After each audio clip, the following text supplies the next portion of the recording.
Magandang umaga po sa ating lahat. Kala ko dalawa lang kami ng sister kanina. Salamat naman po at dumami tayo sa pagkakabati ko. At ako'y nalulugot dahil sa kabila po ng masamang panahon, at ibang mga gawain, suliranin, patuloy ang bawat isa sa atin na nagpapahayag ng inyong mainit na pananampalataya, pagkilala at pagdakila sa ating Panginoon. At yan po ay kinikilala ng ating Panginoon. Sabi nga po, huwag nating pabayaan ang ating pagkakatipon hanggang sa huling sandali ng ating mga buhay. Maaaring dumadating ang mga pagkakataon na kuminsan tayo po ay nadidisappoint sa iba't ibang mga bagay. Ngunit hindi ito dahilan upang ang ating nag-iisang kaluluwa ay ating pabayaan. Okay? Pananagutan natin ang ating sarili, pananagutan din sana natin ang ating mga kapatid na maaaring nanlalamig ay paalalahanan natin.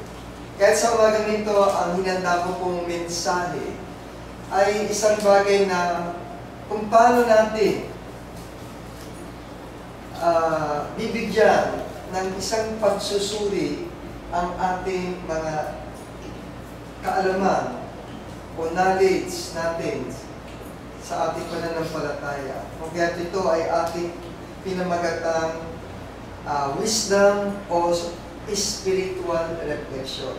Sama-sama po tayo sa umagang ito na kung saan ay suriin natin, bigyan natin ng pansin o magnilay-nilay tayo sa ating kasalukuyang kalagayan ng ating pananampalataya o na ating mga ginagawa sa araw-araw na ito.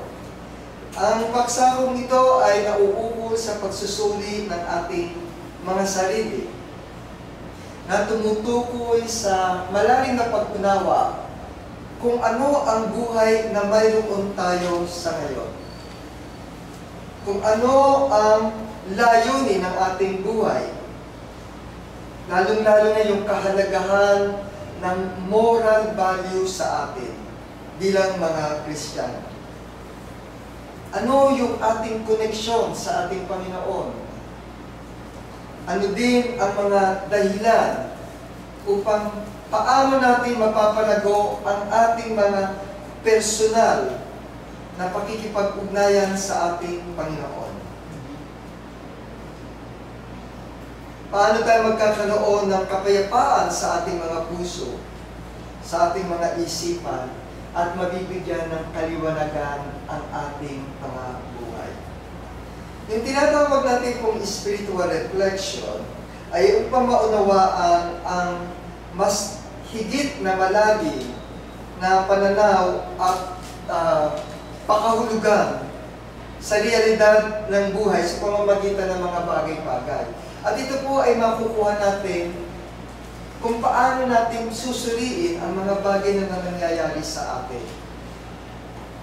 Ito rin ang nagbibigay ng daan kung paano tayo dapat mabuhay ng maayos sa ating mga puso.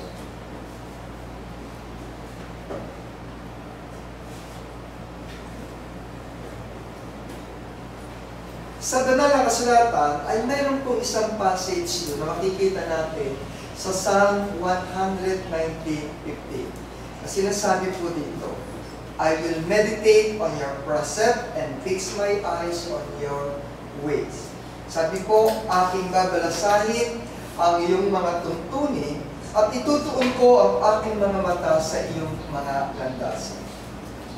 Itong talatang ito ay nag-uugnay o nagpapakita ng kahalagahan kung paano tayo dapat magkaroon ng mga oras o panahon na dapat natin suriin o magkaroon tayo ng panahon sa mga tinatawag natin pagsusuri sa God's Word na kung saan ay dapat makita o isabuhay ng bawat isa sa atin. Ito pong talata na binanggit ko sa itaas na ito ay upang magkaroon tayo ng pagmumuni-muni na napakahalaga sa bawat isa sa atin na kailangan paminsan-minsan tayo ay magnilay-nilay. Tayo po ay gagawa ng mga panahon na, sandali, hihinto ako sa aking busy life. At titignan ko kung ano na yung kalagayan ko bilang isang Kristiyano. Ngunit sa ating pong pagsusuri ng ating mga sarili, ay dapat natin isaalang-alang ang mga importanteng bahagi nito. At yun ay hinati ko sa 3 po. Dapat nating suriin ang 3 mahalagang bahagi ng ating buhay. At yun yung tinatawag natin ating pisikal, sosyal, at spiritual na kapagaanan ng ating pamumuhay. Bibigyan ko po kayo ng ilang ilustrasyon kung saan ay makikita nyo saan at ano ang ating mga dapat suriin sa ating mga sarili. Ang ating physical life. Pangalawa, ang tinatawag nating social life. At pangatlo, yung tinatawag nating spiritual life. Kung mapapansin po ninyo, tinaas ko yung level ng spiritual life dahil para sa akin po, lahat ito ay dapat nating bigyan ng pansin. Pero napaka-importante para sa atin po, yung tinatawag nating pagsusuri ng ating spiritual life. Simulan ko po sa reflection natin sa ating mga physical life. Bakit kailangan natin suriin ang ating physical life sa ngayon? Kapag sinabi po natin physical life, ito po yung tinatawag nating mga tangible things. Yung mga tangible things, ito po yung mga bagay na likha ng tao. Yung physical life, maaaring ito yung mga pandamdamin nating pantao, mga karanasan nating nangyayari sa physical na mundo. Sa physical naman din po, ito po ay nagpapahayag tungkol sa mga kung paano natin bibigyan pakahulugan yung mga nangyayari sa ating kasalukuyang buhay. Yung mga suliranin natin, yung mga gawain natin sa araw-araw, para maintindihan natin kung ano ang kahulugan ng buhay. At upang maging gabay natin to sa ating pisikal at spiritual kung bakit tayo nag-i-exist sa mundong ginagalawan natin. Sa physical life din po, binibigyan din ito ng kahalagahan kung paano ang ating mga trato sa ating kapwa, lalong-lalo na sa ating mga kasamahan, sa ating mga pananampalataya. Paggalang sa tao, lalo higit ang paggalang natin sa ating Diyos. Sa pamamagitan ng ating mga kaparaanan ng pamumuhay sa mundong ito.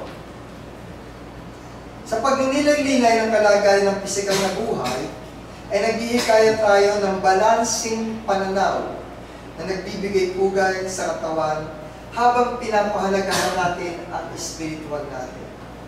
Ang ibig sabihin po nito, yung simpleng kaparaanan.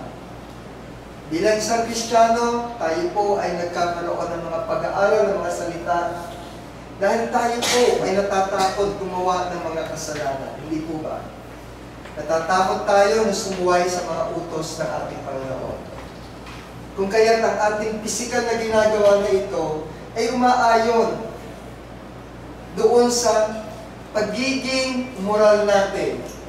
Na kapag tayo ay may kaugnayan sa ating Panginoon, ang ating physical life, takot tayong magkasala.